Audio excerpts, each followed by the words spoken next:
It's the tail end of spooky season a Yep. little bit, but we're still feeling the chill. Yeah, we're recording this 2 days after Halloween, but it doesn't matter. Yeah, I know that everybody's already making that switch to Christmas, and, fine, you do you. But I like to spend a little more time in this spooky season. Yeah. I feel like, spooky season is more about the fall and less about, like, hard deadlines for it ends October 31st. I know everybody's thawing out Mariah, and that's fine. You can, again, you do you. If you want to put your tree up, that is you. I don't put my tree up until right before Thanksgiving. And so that gives me enough time to enjoy it without feeling like it's already Christmas. And I like to enjoy the fall a little bit longer. Well, the reason why I played that is because when we get into the part of welcome everybody to welcome to FaveFilm Weekly. Yeah, FaveFilm Weekly. We've been away for a couple of weeks, but we did drop a full-length episode on Dragnet. So if you haven't been and listened to that, you can go and get that from wherever you get your pods. It's up on YouTube. It's up on SoundCloud. Uh-huh. So but we've been away for a couple of weeks, and the reason why I played that tune was because when we get into the part of the episode where we talk about what we've seen, A, we've seen a lot, and B, I would say 80% of it is horror movies. Oh, yeah. I mean, the lead up to Halloween, we were going whole hog. We were like, let's see what Shudder has to offer. Let's visit some classics. Let's watch some new stuff that we've heard about, kind of these cult movies. Absolutely. And things like that. We have a lot of things to cover. So by the next Halloween, you will be fully armed with many choices of film to visit. We have some great recommendations. Yeah, and if you're still in the Halloween spirit like we are, you can go ahead and watch them right now. Mm-hmm. You don't have to, you don't have to start Christmas with everyone else. And once again, I know we got to talk about the news first, but we are not sponsored by Shudder, but it is, for me, dollar by dollar, pound by pound, it is the best value streaming service of all of them, in my opinion. Especially for this time of year. Well, for the cost of it, it's so cheap. If you do it, if you pay for a year's subscription, it comes out at $6.49 a month or something like that. We are starting to sound like a commercial. That's ridiculous. It doesn't matter. I love Shudder. Hey, not an ad. If Shudder want to sponsor us, then please get in touch. Hey, Shudder, we love you. Yeah, we love your streaming service. So yeah, not an ad, but also could be an ad. And there's, aside from all the Halloween festivities and all the spooky viewing, there has been some news. So we'll get into the top stories of the week.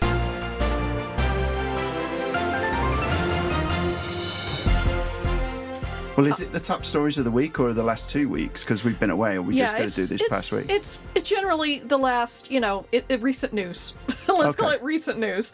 So let's start off with the new film by Robert Zemeckis called Here. Oh, okay, yeah. I'm sure everybody's seen the trailers for it. I certainly have. It's basically like a house through time. So it's like a single shot kind of view of this house through the ages, from the dinosaurs to like Tom Hanks and Robin Wright, having a family, I guess, whatever. Yeah. And there's some de-aging in it, and everybody's kind of like, oh, it's young Tom Hanks and Robin Wright, and it's kind of, weird for everyone. I've seen this trailer many times. And now, before you tell me the story, let me go back to I think maybe the second time we saw the trailer. And I feel like they were very selective with their shots in the trailer. And I think I turned to you and said, that de-aging better be good. Okay, so I can tell you that the reason this is a news story is because The Guardian came out with its review of this film this week and gave it 1 star, Really? Calling it a, quote, total horror show. No. They said the de-aging is very bad, and Tom Hanks actually looks older than he did when he was actually younger. Oh, and okay. I'm like, well, that's weird. So thinking back to his like bachelor party bosom buddies days, that it just looks, it's just not good. Right. But the problem that, aside from the de-aging, the problem that they kind of described was the way that the stories are kind of set up, and some of the things that they choose to have in the stories, that there's some experiences that maybe moviegoers don't really want to get into. And I'd hate to, like, spoil something. But some of the theming, would you say? Yes. There's a particular, let's just say there's a particular illness that goes along with the last few years. I think it's in the trailer, though, but yeah, don't spoil it. Anyway. Yeah, it's a mess, apparently. That's a shame. It is a shame because, you know, you've got this director who had success with these two actors before with Forrest Gump. Might we say a visionary director? I would say that. I would say so. He hit and missed the last few years, but...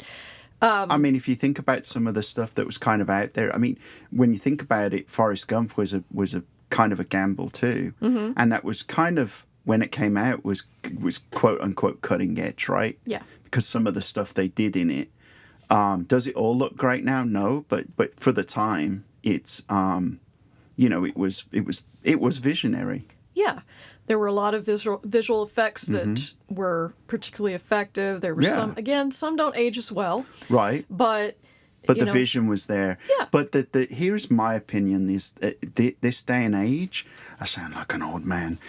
This day and age, there's no excuse for bad de-aging, right? So the first real de-aging we saw was Tron Legacy, right? And you look back at it now, it's pretty bad. But it doesn't look good now. But back in 2010, I remember I was like, oh my gosh, it's young Flynn. I was like, that's incredible. Back then, right? But the quality has got so much better over the years. I can't remember. We watched a movie recently and there was a younger version of a character in it. And it was so good that you just didn't... And I can't remember what it was, but... I remember when we watched one of the Ant-Man sequels, there was a young version of Michael Douglas that was really good. Yeah, that's right. Star Wars has had mixed results with de-aging. Yeah. I think that the first time they did it with Luke in The Mandalorian, it wasn't as good. But it got better. But that's just from one series to another, and it got better. And we won't talk about the CGI Grand Moff Tarkin, but we go. But that's a shame because I was kind of looking forward to this movie. Yeah, I mean, we'll judge it for ourselves, but yeah, that's a bad review to get things started. It's probably gonna build some bad buzz. I don't know. Oh, well. Maybe this reviewer is an outlier, but we'll see as the reviews come out later on. So speaking of Robert Zemeckis, he also made news this week by claiming that there is a really good Who Framed Roger Rabbit sequel script, but that Disney would never make it today because of Jessica Rabbit. Oh. So here's my thing. Why can't we evolve and just say, does Jessica Rabbit have to be, the object of desire? Can she be a... Well, it depends on how she's portrayed in the script. I haven't read the script, so I can't comment. But I think that this script supposedly was meant to take place in the 1950s, be a bit more noir, which is cool. Well, yeah, the first one's got touches of noir in it. But they're like, damn it was the 50s and we can't be sexist anymore. Oh, no. Well, and I'm thinking, does it really have to be that way? Right. I mean, look, agreed. I read some of the comments under this news story and it was ridiculous. They're like, oh, make Jessica a man and it'll get greenlit. I'm like, y'all are ridiculous. But I think that these filmmakers, when dealing with certain eras of history, are struggling to, how do we portray women when they were, when they were objects of sex at one point? Yeah, so it's like, okay, just evolve, just be smarter. Just have the character. Yeah, why not? I mean, look, the character... They had the same problem with Lola Bunny in Space Jam. When they brought out the sequel to Space Jam, the one with, that nobody wanted. Yeah, the one with LeBron. Yeah. Which I never saw, but I'm sure I heard it was terrible. Yeah. But anyway, when they brought Lola Bunny back, they made her a little bit more athletic, a little less of a sex object. And That's okay. It's fine. So they could do that. So Jessica Rabbit could still be sultry, but they could do it in a way where it's not, I mean, it's a cartoon character. Yeah, sexiness does not necessarily equal small clothing. Right. And that's why I use the word sultry. But she's not wearing small clothing in the other Roger Rabbit.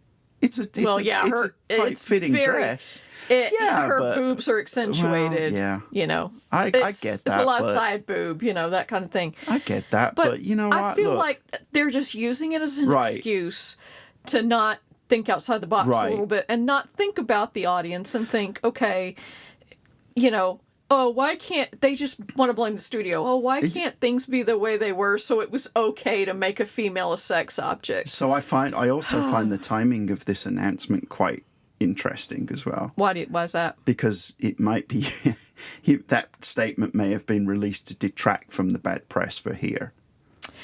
Interesting. Yeah. Well, I think that Robert Zemeckis is in the news right now. Obviously, he's doing press junkets. Yeah. I don't know. Somebody may have asked the question, with all the reboots and with all the sequels. And they also asked, Tom Hanks, would you ever do a Forrest Gump sequel? And he's like, I don't think they should. No. But I say give it like 10, 15 years. Yeah. They probably will. Of course. And they'll de-age Tom Hanks again. Who's to say that? Do Disney own the rights to Roger Rabbit then? Yeah, they do. Oh, they do? Mm-hmm. Okay. Because I know it was Touchstone. Touchstone was owned by Disney anyway. Yeah, they were bought out by Disney. Yeah. Okay. I mean, look, here's what I say about it. If there's a good script out there and they want to make it for Disney Plus.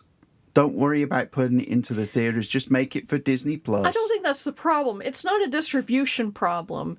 It's a character problem. It's these writers say, I have this script, but it depends on Jessica Rabbit being the same as before. But again, I haven't read the script, so I don't know. Neither have I. So we, This is only what the potential director is saying. Right. He's saying Disney, as it is right now, would not make this movie, even though he says it's a great script, would not make this movie because of Jessica Rabbit. They would not touch it. Okay. It will never see the light of day, he says. Well, look, and I'm like, I don't buy that. Well, look, it's going to go through 10,000 rewrites anyway, like always. Yeah, and there's probably going to be 20 million producers on it, so...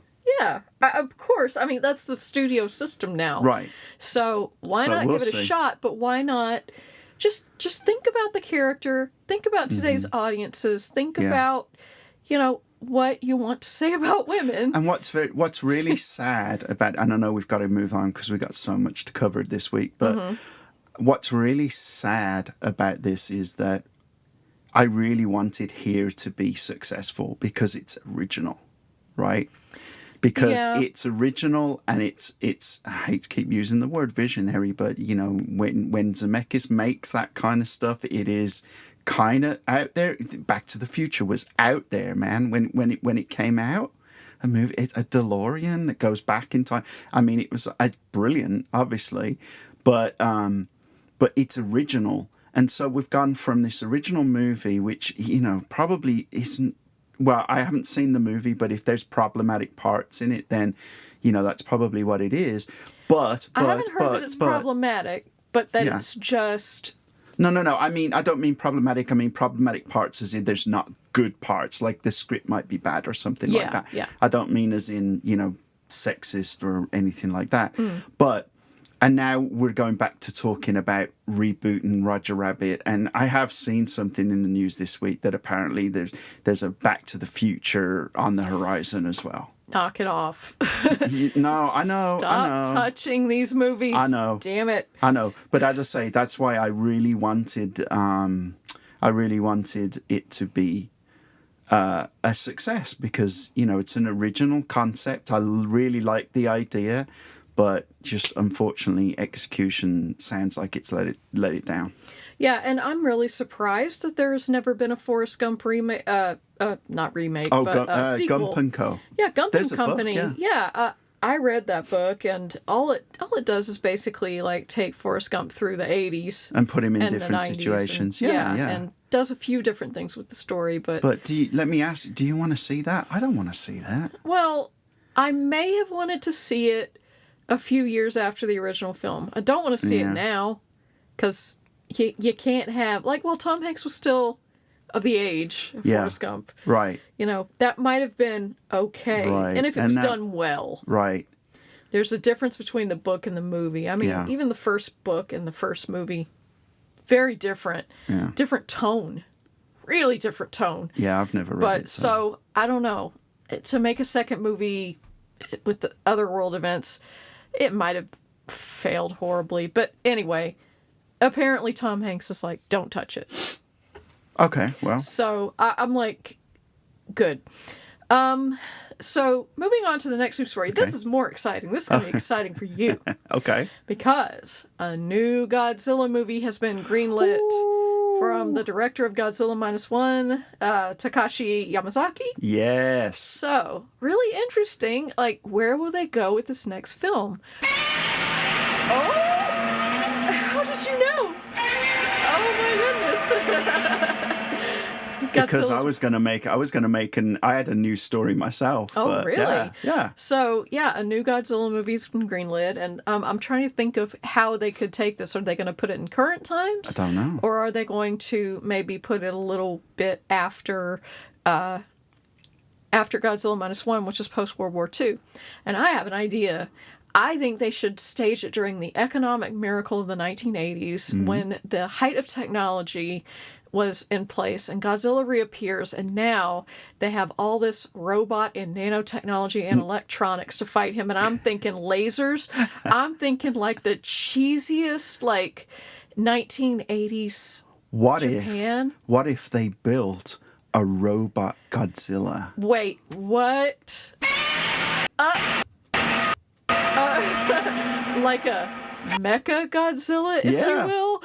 Wow. This could be where we see like a new version of Mecha Godzilla, but my piece of news was that everybody, the exciting news is that Godzilla -1 is back in theaters. Yes, because Godzilla is 70 this year. Oh, he's an old man. Happy birthday, Godzilla! Happy birthday, Godzilla! So Godzilla -1, if you haven't seen it, you can stream it, but I would highly recommend you go and see it in the theater. It's back in for limited engagement. I think it's for 2 weeks. Yeah, and they have both the color and minus color versions and as well. Both versions have an extra 13 minutes of footage, which it kind of makes me mad because I spent all that money on the collector's 4K set, and now we're going to have to buy it again when the extended version comes out. I mean, are those scenes in the extra I don't know. features? I don't know.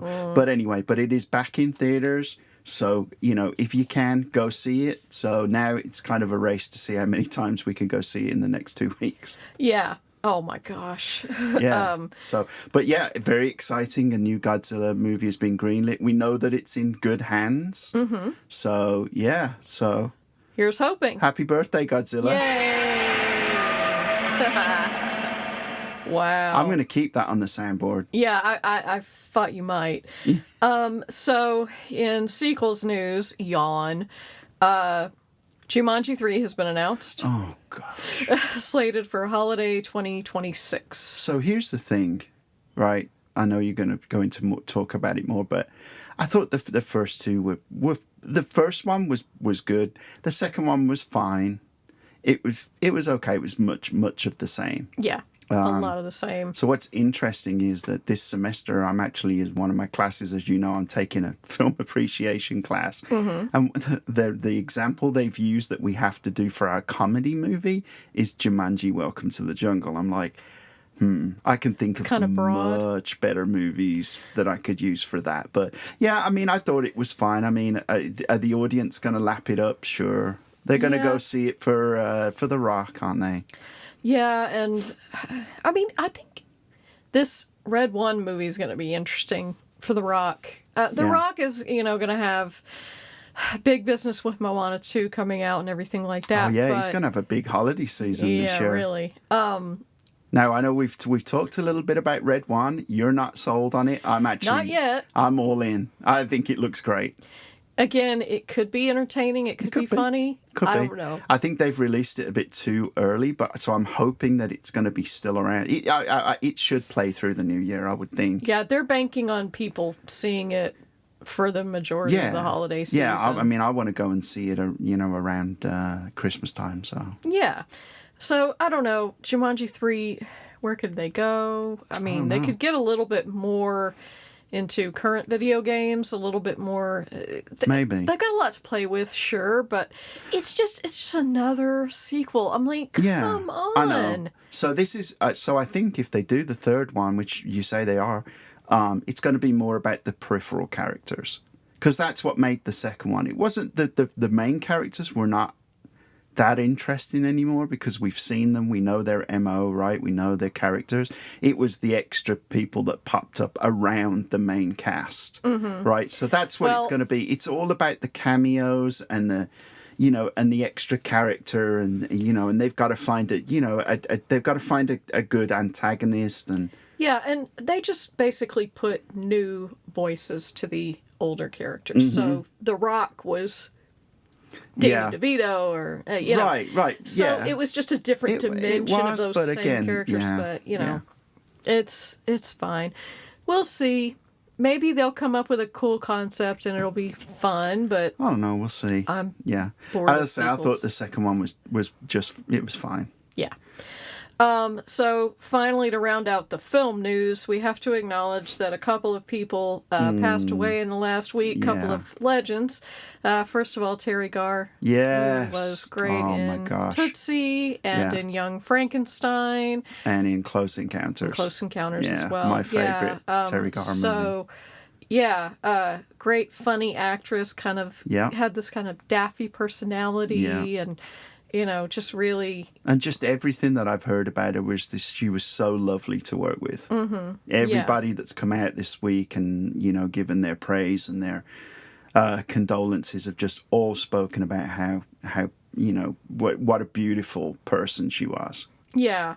So R.I.P. Terry Garr, and also R.I.P. to David Harris, who was the actor who played Cochise in The Warriors. Oh, so yes. I did hear that the other day. One of our favorite films. Yeah. Cochise, he was kind of sort of like a leader, sort of one of the more calmer heads of the Warriors. Right, absolutely, 100%. Not the crazy ones that wanted to, kill everyone in sight, like... what's his name? James Remar? Yeah. Yeah. But he was great. So, tipping out our 40 to a couple of Hollywood legends. So now let's get into the part where we talk about the movies we've seen.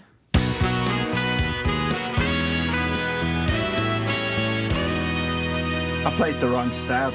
That's okay. You can play the other stab for TV, because actually TV gets into some true crime, so it might actually be appropriate. Okay. So the movies we've seen, as we talked about at the top of the show. Oh my gosh, we got so many. Spooky season was in full effect. So we're probably going to have to, I've go kind through of pretty broken quick. it up a little bit. Yeah, we're going to have to go through these pretty quick. So, because I'm not going to remember, so go ahead. All right, so first of all, in theaters, we saw Smile 2. Yes. Very entertaining. Very good. Now, what was interesting was, I think it was on the way to the theater, I said to you, did we see Smile 1? And you were like, yeah. And I was like, oh my gosh, I don't even remember it. It was pandemic times. Oh, okay. So there was a lot going on at the time. Well, I didn't remember it, but I will tell you that Smile 2 was so good, and it was mostly because of the actress. Naomi Scott. Yeah, she was so good in it. Yeah, she really committed. Yeah, so she plays I would have to describe her as like a Dua Lipa type of pop star called Sky Riley. Uh-huh.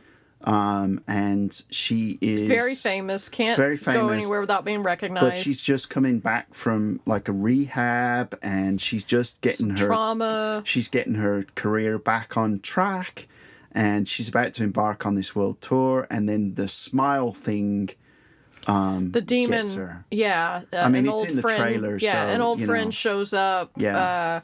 and he's possessed by the smile by demon. the smile demon, yeah. and So, but it's very good. I enjoyed it very much. I didn't think I would, but I enjoyed it very much. Yeah, I think that it probably could have been a little bit shorter, but like some of the bits go on a little long. But I will say, she made it entertaining throughout.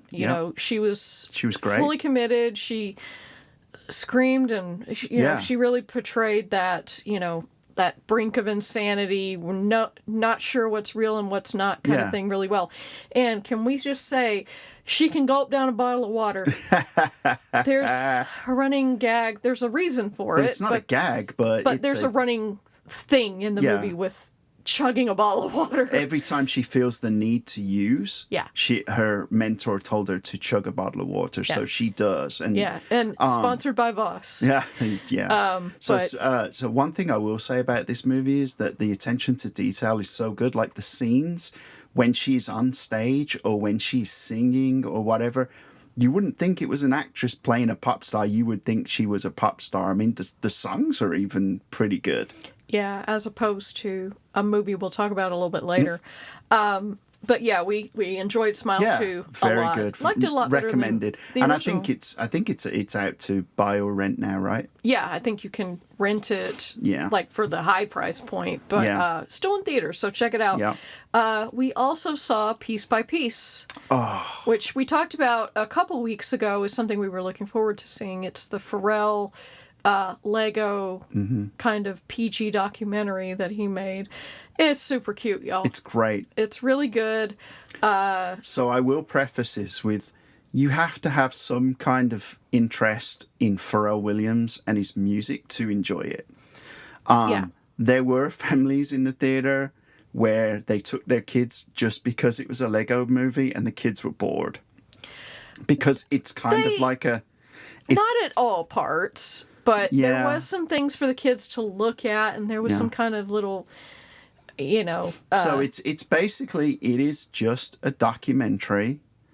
It is just an interview that has been animated in Lego. Yeah. And it's just great. I love the hell out of it. The music's great. I'm a big fan of Pharrell, or have been since I first heard the Neptunes.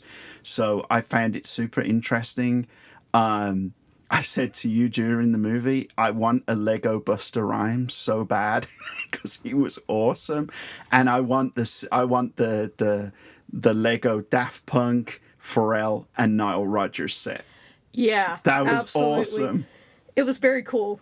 Yeah, the Lego set they brought out in conjunction with the movie is really cool too. It is, yeah. I will say, this is how you do a documentary where the person doesn't want to appear in it. Mm-hmm. Take note, Robbie Williams and his monkey. Yeah. Although I know they couldn't do Robbie Williams and Lego because his story is too much about drugs and things. But here's the thing, right? You wouldn't want to go. I mean, I would go and sit and watch a 90-minute documentary about Pharrell at the theater, but you wouldn't want to go and see that. You would watch it. You would watch it. No, I'm talking about. I watched 90-minute documentaries on Liz Taylor and all kinds of people in the theater.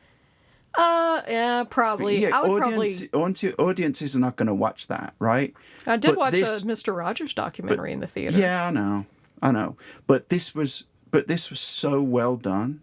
It's entertaining as hell. And you could tell that, there were some people like around our age as well that were in there, and we were all bobbing our heads, and it was just great. The music was great. There's one sequence where, oh man, I'm just not going to spoil anything, but there's one sequence where he's at the height of his producing, where he's in this studio and he's hopping from room to room. So and in each one room has an iconic song. You've got Gwen Stefani in one room. You've got Britney Spears in another room. You've got, it's so great. It's highly recommended. And again, it's out now. You can buy it now, I think for $25 over here in the US. But again, it's still in theaters. So if you can go ahead and see it, then I would recommend it. Yeah, and it just really shows you just how impactful Pharrell has been in the music industry. Oh my gosh. And because he did the Despicable Me song Happy, because he's linked with kind of, family-friendly culture, they were able to produce this PG-rated movie, and it does some very clever things to tell a story that is adult in some parts, but still keep it kid-friendly, and that's really cool about it. But I thought about that when I went into it. I was like, well, how are they going to do it? How are they going to do it? They're going to have all these people on that are probably going to curse, and how are they going to do it? And they cut around this in the songs. They cut around the curses in the songs. And it really didn't detract from it at all. No. But it's great. Loved it. One of my favorite movies of the year. Yeah, so let's move on to a film that we saw on my birthday, and that was Saturday Night. So this is the fictionalization of the couple of hours leading up to the hour and a half, maybe leading up to the airing of the first episode of Saturday Night Live. So 1975, this show is, nobody knows what it is. It's different and new, and the network doesn't like it. They want to put on old Uncle Milton Berle and all this stuff, and, rerun Johnny Carson instead. And so it's kind of how, this young cast and this young producer, Lorne Michaels, were, struggling to get this shoestring show on the air, and you've got all these things. Now, the problem with it is that it is such a fictionalization, because while some of these events are based on stories that have been told in, like, the, Saturday Night Live histories and things like that, there's no way this all happened in one night. Right. You kind of have to suspend disbelief a lot. Yeah. And, And that was tough for me. Yeah. Normally I can suspend disbelief, but when you're talking about, when you're trying to portray something as real, it's hard to do that. Like, it's hard to believe that he was down, that Lorne Michaels was down on the Rockefeller Center ice rink 10 minutes before they went to air, trying to get John Belushi to sign his contract. It was difficult. I enjoyed parts of it, but for me, let me just tell you the main thing for me that took me out of it. Now, all of the actors in it did a fine job, I thought. I really liked Dylan O'Brien as Dan Aykroyd. You got to see little pieces of him, and his impression was really good. I agree. So I didn't know, and this was just me, but I didn't know any of the actors that were playing those parts, right? Then you have the head of NBC that comes in, and it's Willem Dafoe. And I'm like, it really took me out of it. All you can see is Willem Dafoe. All you can see is thank you. And then Milton Berle comes in, and it's Milton Berle, sorry, comes in, and it's J.K. Simmons. It's J.K. Simmons. And I'm like, I really wish they would have cast people I didn't know in those roles. Then that would have made it a lot better, because all I could see was, the guy from The Lighthouse and Not My Tempo. Yep. That's all I could see. The guy from The Lighthouse, not the Green Goblin. No, the guy farting in The Lighthouse. That's all I could see. And can you say the guy farting in Poor Things as well? Oh, really? What is it with Willem Dafoe and farting? I don't know. But yeah, so that's what really took it out of me. It wasn't a bad movie. It entertained me enough, but it was... yeah, kind of unbelievable. And over to you. Yeah, Willem Dafoe, he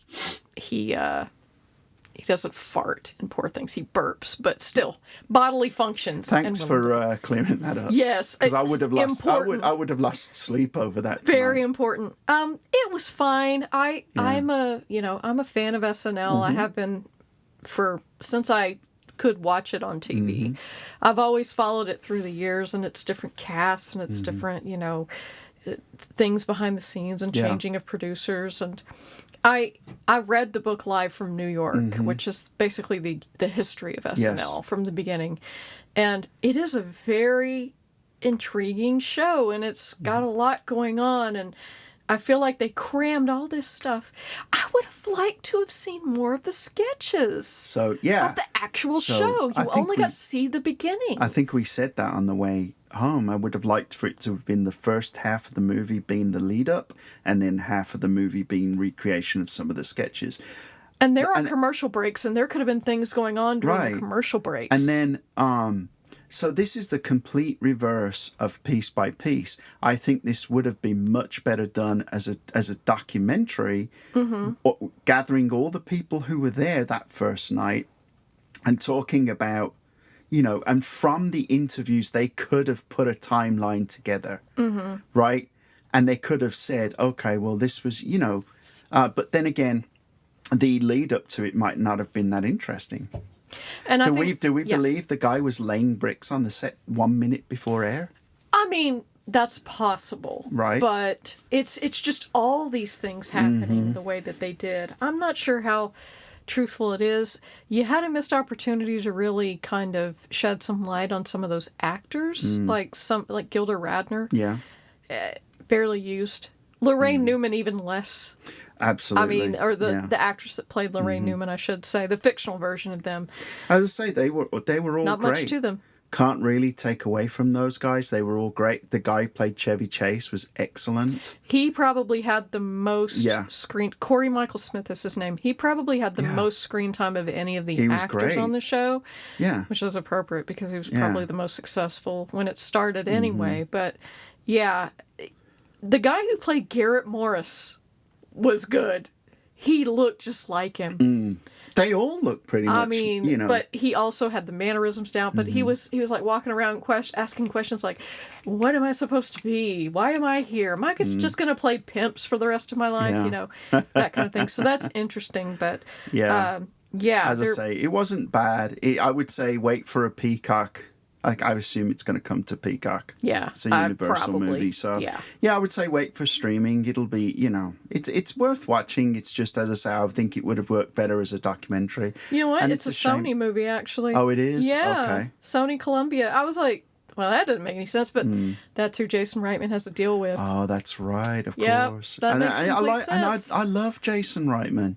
You know I do. I love his stuff, but just this one fell a little bit flat for me. Yeah. So getting back to the movies. So that's what we've seen in theaters. Everything else we've kind of seen on streaming lately. Yeah. So hold on. Do we want to do a...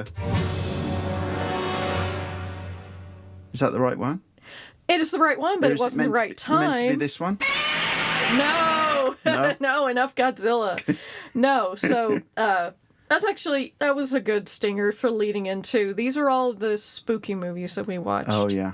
So we'll just kind of quick fire them because I know we could get into each one. Let's just paint the scene. It's evening time. It's like, oh, what do we want to watch? Oh, let's have a look and see what's on Shudder. That's it.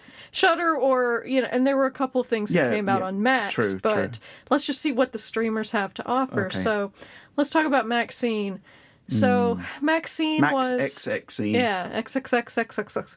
So it was the third film in the trilogy that started with X and then had Pearl. Yeah. So has it got Mia Goth in it? Mia Goth. Mia Goth's in this one. The and through line through all of them. Kevin Bacon is in this one, and oh my gosh, there's loads of people in it. I can't even remember. Yeah. But which is probably an indication of how I enjoyed it. Yeah, it wasn't as good as Pearl for sure. No. I would say it's on par with X. We thought X was okay. Not, you know, I do like Mia Goth and I do like her characterizations, but this didn't feel like a complete story. It felt a little bit all over the place and like there weren't really that many stakes. It was just kind of I agree. You know, her father and a little bit. It just wasn't set up very well. I think that there were just holes in it, and there were some moments that were truly, you know, gasp-inducing. Yeah, she's good in it. She's good, but the story was weaker. We enjoyed Pearl so much more. Pearl is great. Yeah. So, but Maxine, if you want to watch it. If you want to watch it, it's on, ironically, it's on Max now. Yeah, it's on Max. So let's talk about another Max offering, which I only watched because How Did This Get Made did an episode on it, and I was curious. Oh, I didn't watch this. I watched Trap, the new M. Night Shyamalan movie. You know what? God. Let me tell you, I was out on M. Night Shyamalan a long time ago. He has pulled the wool over my eyes too many times, making me think that things are going to be great, and then they just turn out to be complete crap. He can't stick the landing at all. This premise wasn't even that interesting to me. It had potential to be something good, but it was just, the dialogue was bad. That's the problem I had with Old as well, which is the dialogue was just really, really bad. I think the last one of his I watched was the one with the grandparents. The Visit? It was crap. No, literally, there were diapers it was bad. full of crap. It was bad. It was that was okay. I thought it had some spooky moments, but again, didn't stick the landing. Nah. But so Trap. Got Josh Hartnett playing a dad who's taking his daughter to a concert with M. Night Shyamalan's daughter. Yep. Doing a full performance. This is a vehicle for his daughter, let's face it. She becomes the center of the story at some point. This is not spoiling anything too much, but this is way too heavy on his daughter. It feels a bit Nepo baby. Well, see, here's the difference. So Kevin Smith has had his daughter in a couple of his movies, but apart from Yoga Hosers, where she's one of the main characters, she's ancillary. Yeah. But those are small indie movies. This is a big budget studio movie. Yeah, so, it begs the question how. How, yeah. How, literally. Because I asked you... Paul and Jason and June say, how did this get made? Because as you were watching it, I walked in at one point and I was like, is she any good? And you said... No. No, she's not.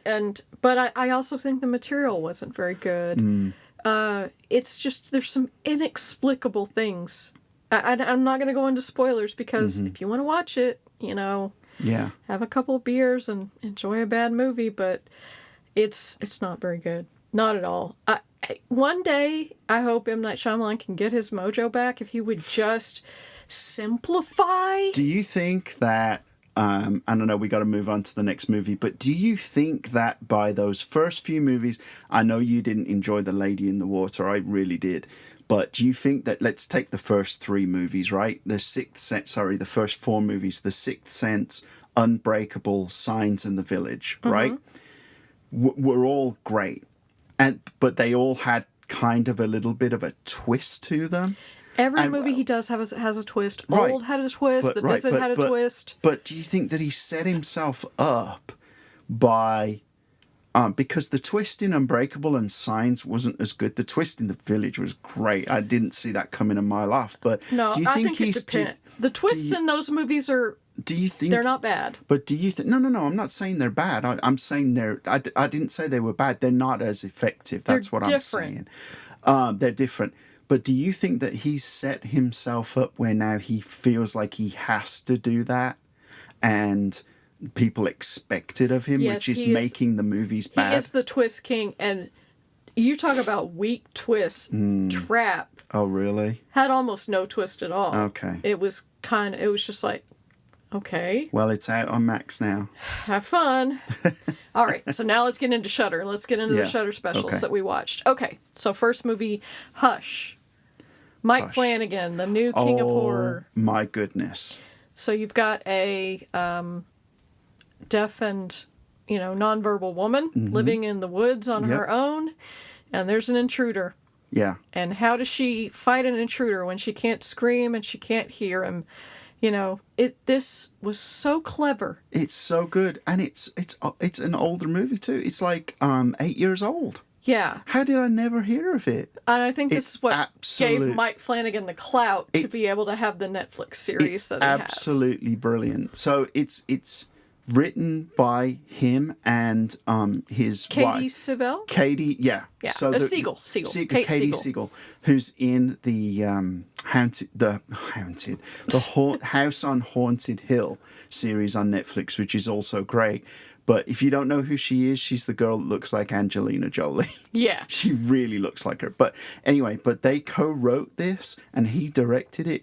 It's absolutely brilliant from start to finish. I absolutely loved it. It's riveting. I mean, my it's edge of your gosh. seat, really good stuff. It's really simple. It's one setting, Yep. very creative. Yep. You know, this woman having to fight an intruder, and she's got some different things at her disposal because of her disabilities. So, yeah, really good. Yeah. So that's called Hush. Hush, yeah. And it's currently streaming on Shudder. Yes. So we watched the next two VHS films, VHS 85 and VHS Beyond.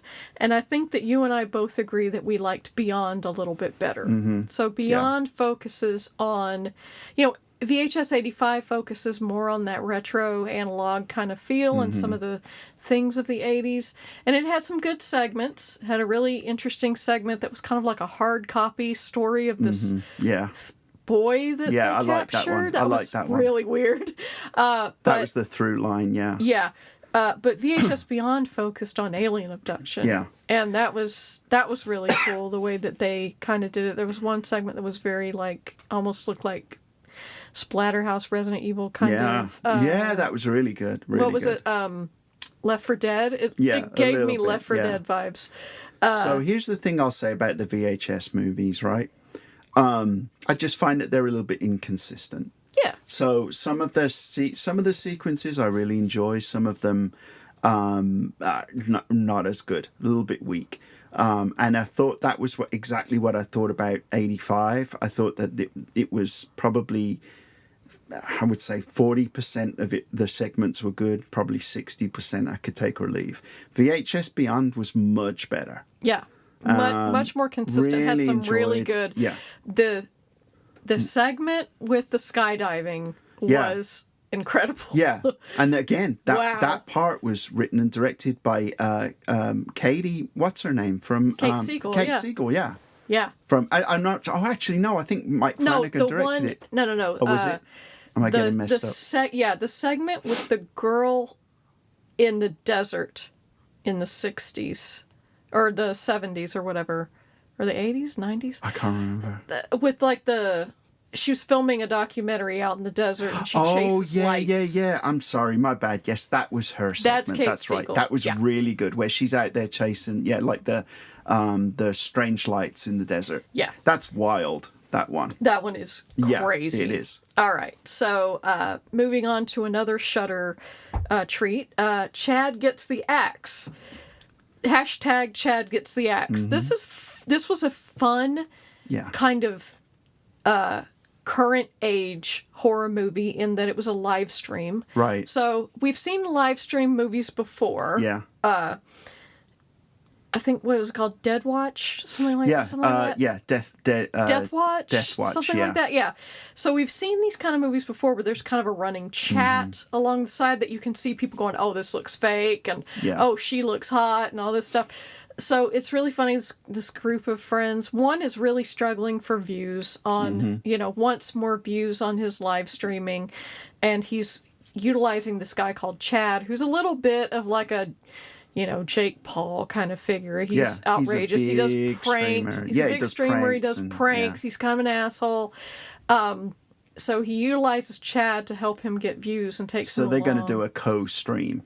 Yeah. In Louisiana at this haunted mansion. Yeah. So I think we can see where this is going. Right. Strange things start happening. And, so, they're utilizing their viewers to kind of get, some help. And the viewers are kind of somewhat scared, but some are apathetic and saying, "Oh, this is fake." And, So what I will say about this movie is stick with it. because the first 10 minutes, 15 minutes or so, I actually thought to myself, oh my God, these guys are just complete assholes. I don't know whether I can watch this for 90 minutes. It's that annoying However, social media influencer right. culture kind of thing. Yeah, that to older people like me seems a little bit annoying. But anyway, but stick with it because it gets really, really good. Yeah. And it's really clever. And when you think about how the movie's made, like those comments that are coming up on the side of the screen, I mean, obviously you don't read every single one, but somebody had to write every single one of those, and they're constantly going for 90 minutes. Yeah. Right? Excellent. Really enjoyed it. Yeah, they really captured that part of current culture really well. You know, I agree. The need for views and the narcissism and things like that. So yeah, but it's really clever what they do with location too, because they have two of the guys that are there, the guys and the girls. I'm sorry, I can't remember their names, but she's got her own streaming channel. Rather, they're engaged or they're dating. Yeah, and they have their own streaming channel, so they're doing their own separate stream, right? So it's really clever what they do with location, because, you know, the one side will be like, oh, well, where are they? Oh, well, let me just switch over to their stream real quick. And then they look and they're like, oh, well, the camera's just lying on the ground. What's going on? Yeah, and when someone's phone goes missing, they can go on that stream and find out where's the killer or whatever going, or spirit or whatever going with the phone. Yeah. So really good. Yeah. Let's move on to something not so good. Oh, I know what you're going to say. Which one? Well, there are two, but... the one where the guy just keeps walking. So, In a Violent Nature, in spite of what articles about the best movies on Shudder say, this is not one of the best movies on Shudder. It is a slog because it is mainly it's a killer slasher movie, but you actually have to walk through the woods with this killer, and he's just on and he's just walking and walking and walking. Nothing happens. And it's like, I didn't realize, at first I was like, is it just me or is this all we're watching? And I think I turned to you after about 15 minutes and went, oh, are we just going to have to watch this guy walking for 2 hours? And I said, okay, if the next scene is him walking through the woods, we're out. We're out. And guess what? We were out. Anyway, not worth your time. I think. Maybe you might have a different view of it. I don't see what they were trying to do. It's kind of like a video game, right? And we talked about this analogy where, you know, there's the video game, there's like the Friday the 13th video game or Dead by Daylight, where you can either choose to play one of the survivors or you can choose to play the antagonist or the killer. And you are chasing the three. So you're watching your character in third person, you know, while you're playing it. It doesn't work in a movie. No. Because you're really just walking behind. Yeah. And that's all it was. It just wasn't holding our attention at all. So there was a movie that was probably as bad, but held our attention for different reasons, just based on how bad it was. And that was Down. Oh. So... let's talk about Down. Down. Oh, wow. Okay. Was this movie that came out in 2001. Can I just say, when we sat down to watch Down, I had a few adult beverages. That doesn't matter. No, it does, because if I hadn't, I think I probably would have quit on it. But because I was feeling a little bit merry and it was a Saturday night... I was stone cold sober, and that movie was. Oh God, it was. Dumb. Can we just say, to quote Armando Iannucci from this week's Last Leg, it was a bag of bollocks. Yes, it was not good. So this film was based on I think a Dutch film about. It's about a possessed elevator called The Shaft. Oh well, the original title was the original title in Dutch. I think it... No, the original title in America was The Shaft. The Shaft, okay. They renamed it Down.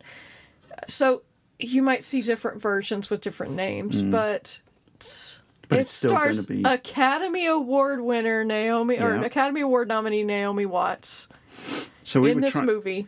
So we were trying to work out when this was made, because I was like, man, she's a big name. So this must have been filmed a long time ago. Probably post Tank Girl, pre Mulholland Drive. Yeah, 100%. Yeah. In the performance between this movie and Mulholland Drive is night and day. But here's the thing, right? This movie is so badly written. The dialogue in this movie is just the most atrocious. It is confounding. We literally turned to each other at points and said, "What?" Yep. It's so bad. These things that come out of these characters' mouths. Right. I'm just like... But here's another thing. Here's another thing. Here's who's in this movie. Naomi Watts. And other big names, right? Dan Hedaya is in this movie. Michael Ironside is in this movie. And Ron Perlman is in this movie. And the guy who plays James in Twin Peaks, James Hurley. All pretty... I mean, he would have been a big actor at the time because he was just coming off of Twin Peaks, but... He wasn't just coming off of Twin Peaks. No, but he's a fairly But he had well-known, Twin Peaks in his oeuvre. I forgot how long ago Twin Peaks was. And you forget how long ago that was, but... Yeah. So this movie... One of the mind-boggling things about this movie, too, is that it's still available because it is right before 9/11. Yeah. And this is there are references to terrorism. There are references to when, they almost got the Twin Towers back in the 90s. And we were like, oh! Yeah. Oh, God. Yeah. Well, they're talking about the bomb, yeah. Yeah, they're talking about the 93 bomb, but it's just bad. Oh, no. I would say there's some dialogue in there that's so bad I won't even repeat it here. No, it's staggeringly bad. Right. So if you fancy having a few beers on a Saturday night and watching it, watch that, then watch Chopping Mall, and then they have to be seen to be believed. Yeah. I don't think I'd watch Chopping Mall again. Yeah, because I would not watch Down again. And the reason why is because Down is Chopping Malls knows what it is. Yeah. Right? But Down is trying to be serious, and you don't understand. You need to submit it to how did this get made? 100%. Yeah. They need to definitely watch it. Oh God. All right, let's round out the scary movie discussion with something we saw fairly recently. Oh boy. That is actually really good. And it came back to Shudder after an absence, and it is the mid-2000s Japanese horror film called Noroi the Curse. Wow. It was awesome. It's awesome, but it's messed up. Yes. So if you are of a sensitive nature, do not watch it. There are definitely some things in this that... I've seen a lot. Whoa. I've seen a lot of movies, obviously. Seen a lot of things, but there were a couple of parts in this movie that made me go, whoa. Like, oh, that's rank. Yes. That's rank. Yes. But it's brilliant. The way it's done is brilliant. Yeah. If you can kind of get me to go, oh. Yeah. Then you've done your job. Yeah. It's just the story of a paranormal investigator who is, making a documentary about this psychic little girl and these strange phenomena, and it kind of follows him around the country, and he's got this actress. She's playing a fictionalized version of herself, by the way. Oh, okay, so that's pretty cool. Yeah, she was great. So got this actress who's got a little bit of ESP, kind of along for something happens to her. Yeah, we see in the story something happens to her, and she turns to him for help. Yeah, so but like the recreations of TV shows of Japanese TV, amazing. So I don't know whether listeners, whether you've ever seen any real Japanese TV shows. Go on YouTube. They're I'm insane. sure. Like half of the screen is taken up by graphics, right? And there's usually people like commentators on the show. Yeah. In a little screen in the corner. Terrace House was kind of like that. Yeah. Right. Yeah. Oh, Terrace House. Yeah. Oh my gosh, that's a throwback. I know, problematic now, but anyway, but Noroi the Curse, brilliant. Absolutely loved it. Yeah, if you love Japanese horror, you will love this one. All right, so we've covered all the films. Yeah. So let's have that cheesy stinger one more time. No, actually, let's have the stinger that's kind of spooky, because we're going to get Spooky? into some true crime we've been watching really? on TV. Okay. No, not that one.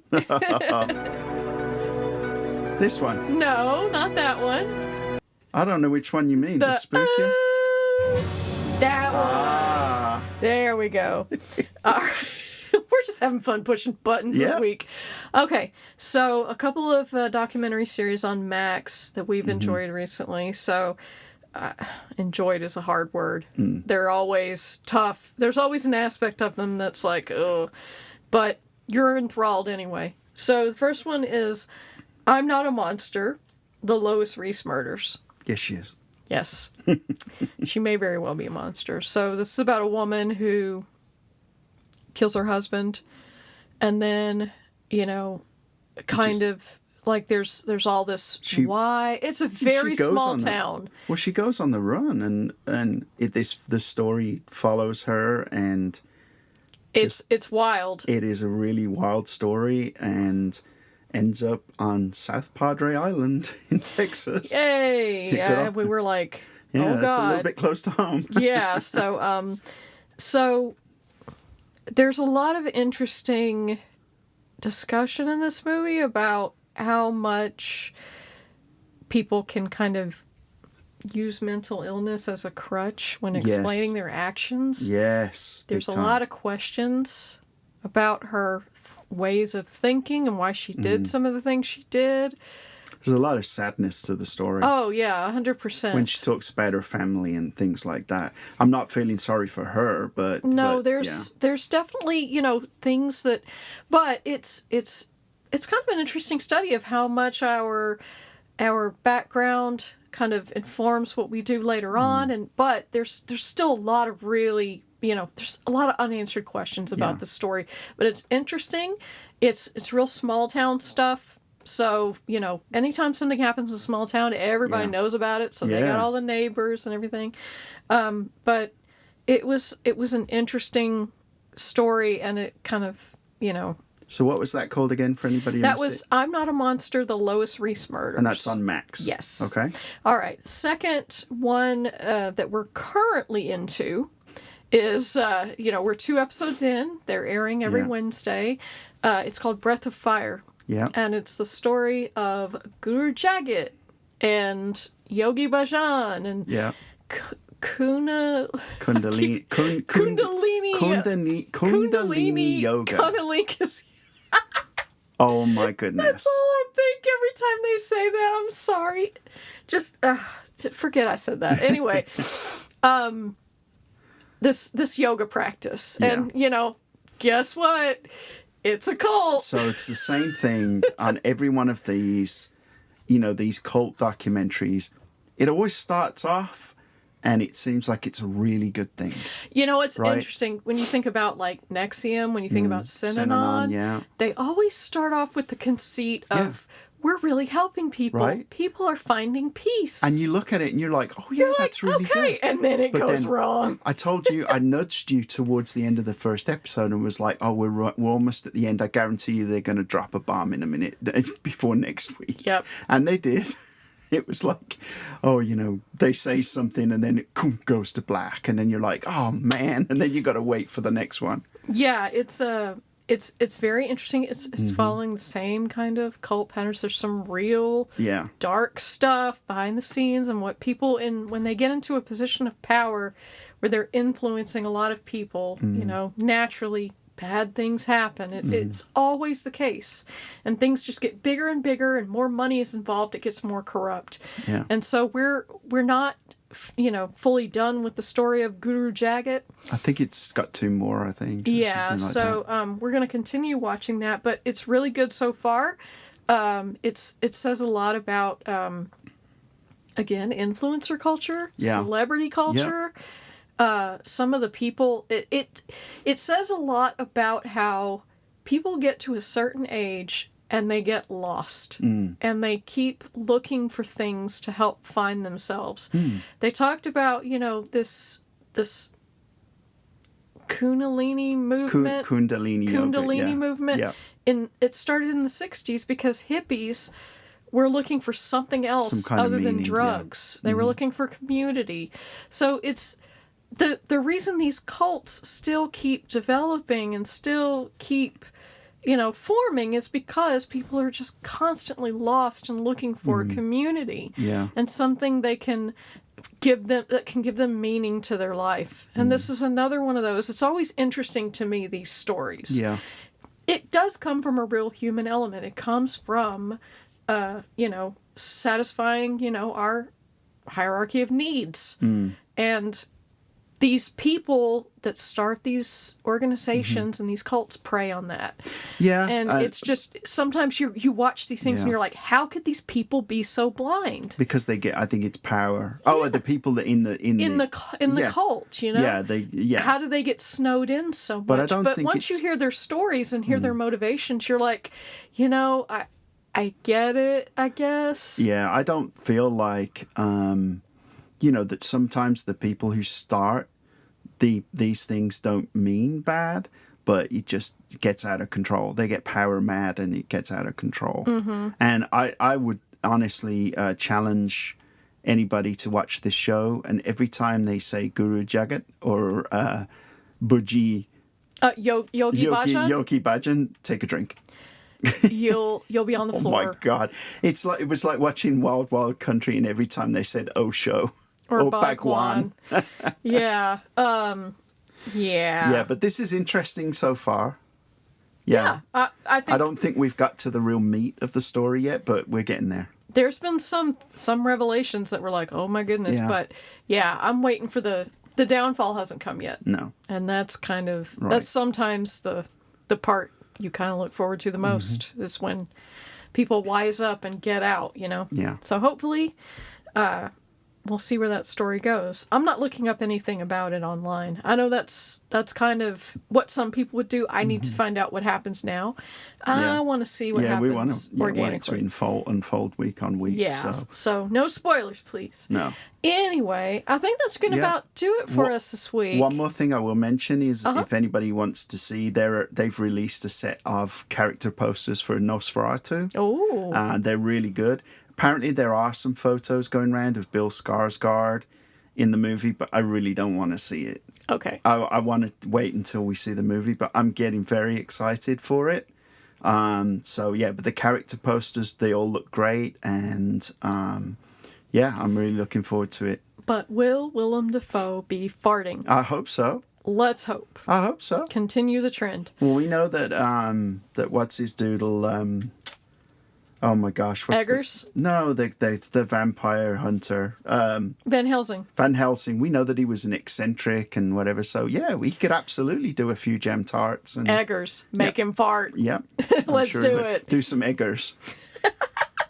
So, but yeah, so I think that'll about do it. So I've enjoyed talking about this. Yeah. Even though we've had a lot to go through this week. So that's a wrap on spooky season. Over the next, couple of months, we'll be watching Elf and already.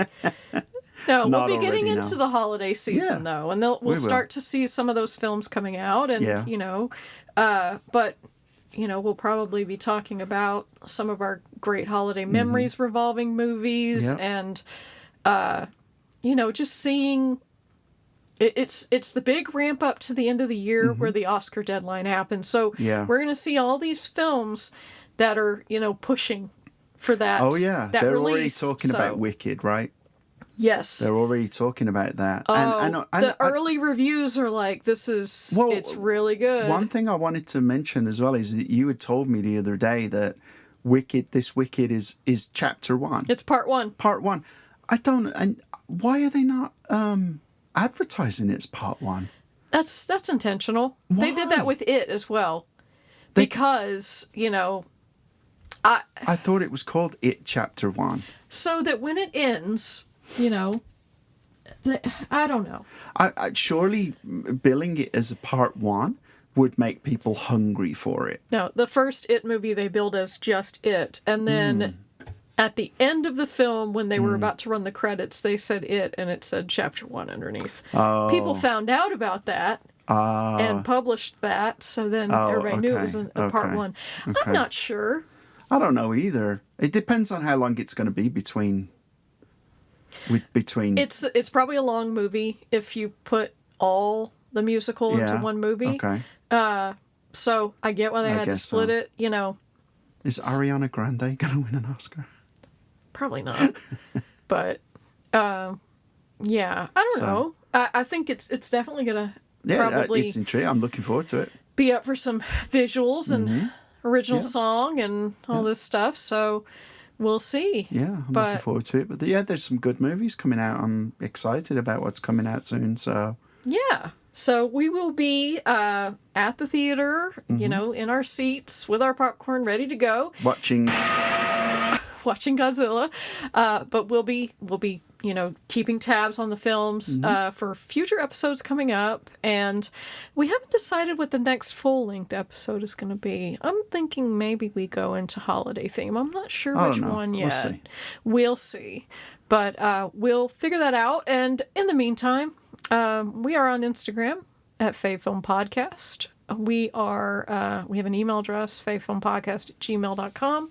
If you have suggestions for movies you would like to talk about, if you have questions, correspondence, please email us, and we'll happily read your correspondence and answer your question on the air. And this is always available anywhere you get your pods. It goes up on YouTube every time, and it goes up on SoundCloud as well. So. Absolutely. So please tune in and listen to our Dragnet episode if you haven't already. If you want to enjoy an 80s cult classic, please enjoy that. And I think that's going to be it for us. That's going to do it. So we'll say thanks for listening and see you next time. See ya. Bye. Bye.